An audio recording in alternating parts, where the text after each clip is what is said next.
بسم اللہ الرحمن الرحیم نحمده ونصلی ونسلم علی رسولہ الکریم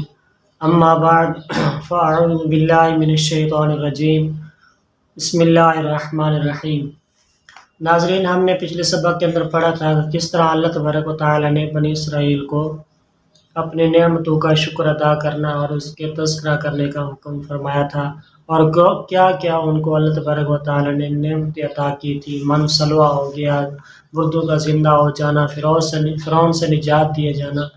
اور دریا کے اندر رستے بن جانا۔ تو آگے کا جو سبق ہے، آج کی جو آیت کریمہ ہم پڑھیں گے، اس کے اندر اللہ تبارک و تعالی نے بنی اسرائیل کو قیامت کے دن سے کچھ ڈرنے کا سبق عطا فرمایا ہے۔ اللہ تبارک و تعالی نے ارشاد فرمایا، وَاتَّقُوا يَوْمًا لَا تَجْزِي نَفْسٌ عَن نَفْسٍ شَيْئًا وَلَا يُقْبَلُ مِنْهَا شَفَاعَةٌ وَلَا يُؤْخَذُ مِنْهَا عَدْلٌ وَلَا هُمْ يُنصَرُونَ۔ اللہ تبارک و تعالی نے ارشاد فرمایا کہ ڈرو اس دن سے، وَاتَّقُوا يَوْمًا لَا تَجْزِي نَفْسٌ عَن نَفْسٍ، کہ ڈرو اس دن سے جس دن کوئی جان کسی دوسرے کا جان کا بدلہ نہ دے گی۔ وَاتَّقُوا يَوْمًا لَا تَجْزِي نَفْسٌ عَن نَفْسٍ شَيْئًا وَلَا يُقْبَلُ مِنْهَا شَفَاعَةٌ، اور نہ کسی کی جو ہے نا سفارش قبول کی جائے گی اس دن، وَلَا يُؤْخَذُ مِنْهَا عَدْلٌ وَلَا هُمْ يُنصَرُونَ، اور نہ ان سے کوئی چیز لے کر ان کی جان چھوڑی جائے گی اور نہ ان کی مدد کی جائے گی۔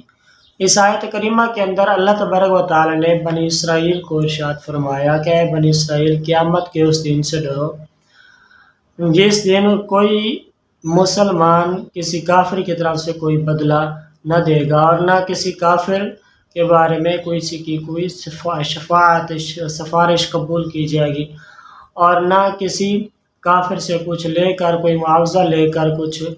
اس کی جو ہے نا جان چھوڑی جائے گی، اور نہ اس کی جو ہے نا اللہ تبارک و تعالیٰ کا عذاب اس سے دور کر کے ان کی مدد کی جائے گی۔ تو اللہ تبارک و تعالیٰ نے اس آیت کریمہ کے اندر بنی اسرائیل کو یہ ارشاد فرمایا کہ قیامت کے اس دن سے ڈرو جس دن تم تنہا ہو جاؤ گے، نہ تمہاری شفاعت کوئی کرے گا، نہ تمہاری طرف سے کوئی جو ہے نا کوئی چیز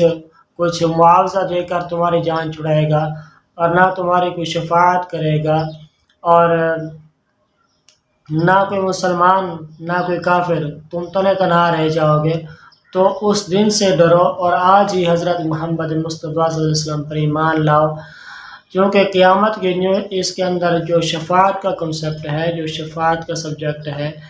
قیامت کے دن شفاعت تو ہوگی، سفارش تو ہوگی، وہ صرف ہوگی تو وہ صرف مسلمانوں کے لیے ہوگی۔ حضور اکرم نور مجسم شاہ بنی آدم صلی اللہ علیہ وسلم اپنی امت کی شفاعت کریں گے۔ تو شفاعت کریں گے تو اس کی کریں گے جنہوں نے ان کو آخر زمان نبی صلی اللہ علیہ وسلم مانا ہو اور ان کی بھی مانی ہو، یعنی ان جو احکامات حضور اکرم صلی اللہ علیہ وسلم پر یہ ہمیں بتا کر گئے، جو ہمیں دین عطا کر کے گئے، جو اللہ تبارک و تعالی نے ان کے صدقے ہمیں وہ احکامات الہیہ جو اللہ تبارک و تعالی نے اپنے حبیب صلی اللہ علیہ وسلم کے صدقے ہمیں عطا کی، یعنی حضور اکرم صلی اللہ علیہ وسلم جو ہمیں اسلام عطا کر کے گئے، اس پر ایمان لانے کے بعد ہم اس پر عمل بھی کرتے رہے، تو کل قیامت کے دن جو شفاعت ہوگی مسلمانوں کے لیے ہوگی۔ تو جو ہے بنی اسرائیل جو ہے بھی کافر، تو وہ تو نبی کریم صلی اللہ علیہ وسلم کو نہ تو آخر زمان نبی مانتا ہے، نہ ان کی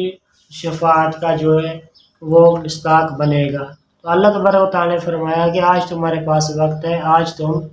میرے نبی آخر زمان صلی اللہ علیہ وسلم پر ایمان لاؤ۔ تو اس آیت کریمہ کے اندر یہ معلوم ہوا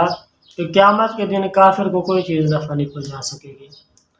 اس کو نہ کوئی کافر نفع پہنچا سکے گا، اور نہ ہی کوئی مسلمان اس کو نفع پہنچا سکے گا۔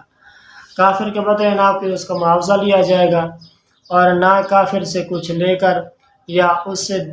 اللہ تبارک و تعالیٰ کا عذاب دور کر کے نہ اس کی مدد کی جائے گی۔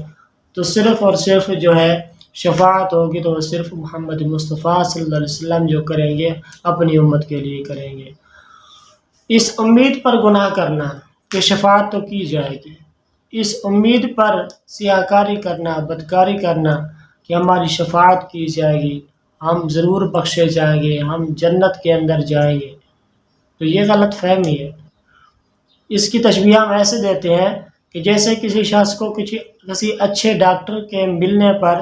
وہ کیا کرے، زہر قاتل کھا لے، کیوں؟ اچھا ڈاکٹر مل جائے گا، علاج ہو جائے گا۔ تو یہ غلط فہمی ہے انسان کی کہ اچھے ڈاکٹر کے ملنے سے پہلے جہاں بھاگ کو جائے، یا کسی اچھے ماہر ڈاکٹر جو ہڈیوں کا جوڑنے والا ہو، اس کے ملنے کی خبر ہو، اس کے ملنے کی توقع یقین ہو، تو کوئی آدمی جان بوجھ کر کسی گاڑی کے نیچے آ کر اپنا بدن توڑوا دے چونکہ ڈاکٹر موجود ہے۔ تو یہ غلط امید، غلط ارادے اور غلط فہمیاں ہیں۔ تو اللہ تبارک و تعالیٰ مجھے اور آپ سب کو ان غلط فہمیوں سے بچ کر حضور اکرم صلی اللہ علیہ وسلم کی اچھے طریقے سے، صحیح طریقے سے، سچی ایمانداری کے ساتھ اللہ تبارک و تعالیٰ ہمیں تابعداری اور ان کی پیروی کرنے کی توفیق عطا فرمائے، اور قیامت کے دن اللہ تبارک و تعالیٰ ہمیں حضور اکرم نور مجسم شاہ بنی آدم صلی اللہ علیہ وسلم کی شفاعت عظمیٰ سے مالا مال فرمایا، اور جنت الفردوس کے اندر اللہ تبارک و تعالیٰ مجھے اور آپ سب کو حضور اکرم صلی اللہ علیہ وسلم کا پڑوس نصیب فرمائے۔ آمین آمین بجاہ نبی الامین صلی اللہ علیہ وسلم۔ اگر آپ کی یہ ویڈیو پسند آئے تو اس کو لائک کر دیجیے گا، اور اگر آپ ہمارے اس چینل پر نئے ہیں تو ہمارے اس چینل کو سبسکرائب کریے گا تاکہ ہماری ہر آنے والی ویڈیو آپ تک پر وقت پہنچتی رہے۔ آمین بجاہ نبی الامین صلی اللہ علیہ وسلم۔